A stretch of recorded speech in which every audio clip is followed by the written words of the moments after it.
Serbian player na wala ng kidney dahil sa siko, Calvin Abueva at Magnolia Hatchat, pwedeng angko po ng ipapadala sa Asian Games. At Warriors, mayroon ng legit 7-footer, ngunit bago ang lahat, kung gusto nyo ng matibay na running shoes, ito ay mabibili lamang sa halagang 1,299. I-click lamang ang link sa comment section mga kaibigan, or bisitahin lamang ang tiffin.com for more high quality shoes. Ang Serbia ay papasok na sa quarterfinals para sa 2023 FIBA World Cup. Ngunit gagawin nga nila ito na wala ang power forward na si Boris Sinamic para sa buong tournament matapos ngang inireport mga kaibigan na nawalan nga ito ng kidney.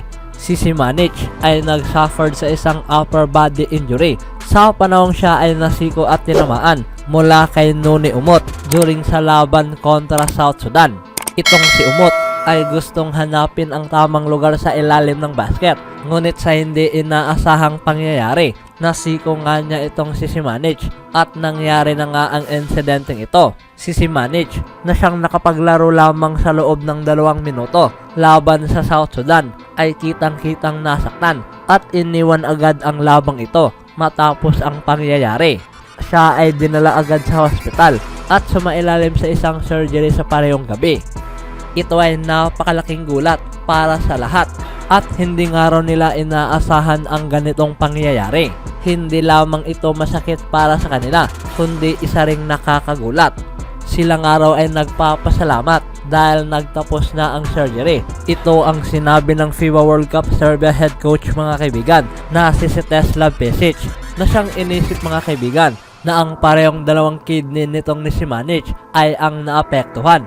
Gayunpaman, ang focus ngayon ng lahat ay hindi ang kasong nawala ng kidney itong si Simanic, dahil ang lahat mga kaibigan para sa Serbia at Simanic ay ang kanyang full recovery at makabalik agad sa kanyang basketball career.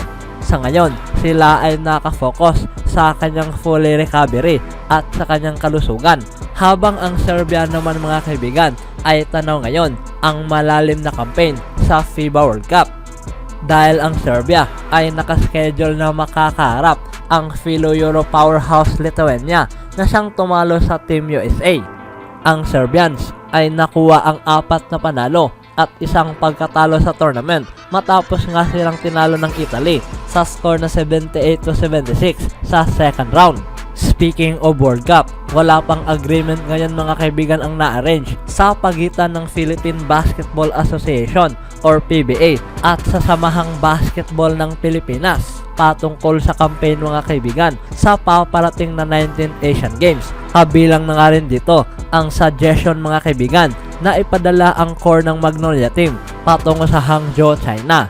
Ang PBA Commissioner na si Willie Marshall ay sinabing ang 2 basketball bodies ay hindi pa nga raw ito napag-usapan bilang magiging aksyon para sa Basketball Federation, na kung saan nagtapos na nga ang campaign ngayon ng Gilas Pilipinas sa FIBA World Cup. Ang national team ay nagtapos sa campaign mga kaibigan nitong linggo kasama ang pagkapanalo sa China sa score na 96-75 para makuha ang 24th place finish sa classification phase at inani ng bansa ang slot para sa FIBA Olympic Qualifying Tournament. Ang Gilas ay nakapagtapos sa campaign kasama ang 1-4 win-loss record. Gayunpaman, ilang mga Gilas players mga kaibigan ay natitiyak na hindi na mapapasama sa ASIAD sa paparating na September 23 patungo sa October 8, na kung saan ang halos sa kanila ay babalik na sa overseas mga kaibigan para maglaro sa kanilang respective mother teams. At least 5 na mabibigat na pangalan na tulad na lamang nitong ni AJ Edo, Dwight Ramos, Kai Soto, Kiefer Ravena at Renz Abando ay nasa daan na mga kaibigan patungo sa Japan B-League at Korean Basketball League respectively, habang itong si Jordan Clarkson ay babalik na rin sa US para simulan na ang training camp mga kaibigan kasama ang Utah Jazz para sa paparating na NBA season. Ang malala, ang national team ay wala pang nakitang head coach mga kaibigan para humawak sa Asian squad, na kung saan itong si Chot Reyes ay nagdesisyong mag-step down matapos ngang nagtapos ang kanilang kampanya sa World Cup. na ayon na rin kay Marshall, sinabi nga niyang hindi pa nga raw niya narinig mula sa SBP. Ngunit sila ay inaasahan na ang posibilidad na sila ay uupo kasama ang Federation Head na si Al Panlilio sa paparating na araw. Wala pang araw silang pag-uusap ngayon pero malamang magpapatawag na sila ng meeting kasama ang PBA Boards na si Chairman Ricky Vargas. Itong araw ay natitiyak na sa paparating agad na linggo. Ang hotshot mga kaibigan ay nagmula pa sa 11 game sweep sa PBA Preseason Games na kung saan ilang basketball fans mga kaibigan ay ang nagsuggest para sa team na ito na sila ang mga manlalarong ipapadala sa Asiad at i-represent ang Gilas Pilipinas. Parehong formula ang gagawin mga kaibigan gaya noong 2018 Jakarta Asiad sa panahong ang Rain or Shine Stalwarts ay ginawa ang core bilang national team na kung saan ang 6'5" na si Clarkson ay naglaro sa unang stint kasama ang Gilas bilang naturalized player. Itong si Marshall ay sinabing ang liga ay bukas sa lahat ng suggestion ng SBP at iaasa nga raw nila ang lahat sa mesa bilang commitment ng PBA mga kaibigan para sa national team. Samantalang usapang NBA naman, ang Golden State Warriors ay marahil wala mang genuine 7-footer mga kaibigan mula sa kanilang kasalukuyang roster. Ngunit sila ay tanaw ngayon na magkakaroon ng tsansa mga kaibigan dahil sa kanilang paparating na training camp. Sila ay makakasama ang 26-year-old na si Jace Johnson. Ayon sa The Athletic na si Shams Karenya, dito inireport nga niya mga kaibigan na ang Warriors ay napag-sign itong si Johnson sa training camp. Ito ay nakakapag-provide sa big man ng oportunidad para itulak ang potential two-way contract sa susunod na season kasama ang team. Itong si Johnson ay produkto ng Golden State G League affiliate sa Santa Cruz at nagkaroon ng average na umabot sa 26 minutes para sa Warriors noong huling season. Siya ay original na naging undrafted mula sa market noong 2020. Itong si Johnson ay itinulak ang sarili para sa kanyang first NBA opportunity. Siya ay naglaro ng 3 laban during sa Warriors recent Summer League stint sa Las Vegas. Siya at ang fellow big man na si Reggie Perry at Trace Jackson Davis ay ang naging kahati sa minuto.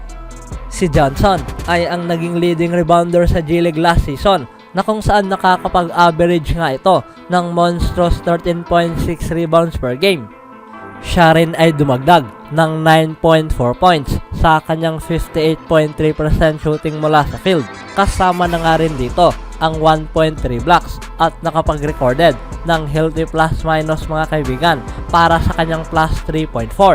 Ang Golden State ay mayroon lamang nag-iisang genuine center sa kanilang roster sa ngayon at ito nga ay si Kevon Looney, habang ang possessing small ball option ay si Draymond Green at ang free agent addition na si Dario Saric. Na ayon pa nga kay Don Levy Jr., sinabi nga niyang gusto nga raw nilang maging maingat sa pamamaraan kung paano nga ba sila maglalaro, kasama ang pamamaraan kung paano nga ba nagtatrabaho ngayon ang liga. Kailangan nga raw nilang maniguro at magdala ng iilang manlalarong matangkad. Kailangan mo nga raw maging skilled. Kailangan mo nga raw pakiramdaman ito. Maging alam mo nga raw kung paano maglaro. Ito nga raw ay ang laging priority ng Golden State Warriors sa ngayon. Always do it on my own, so I gotta get through it. And the only thing I know is to love what I'm doing. Never give up, never slow, till I finally prove it. Never listen to the no's, I just wanna keep moving. Keep my head up when I act, head up, that's a fact. Never looking back, I'ma keep myself on track.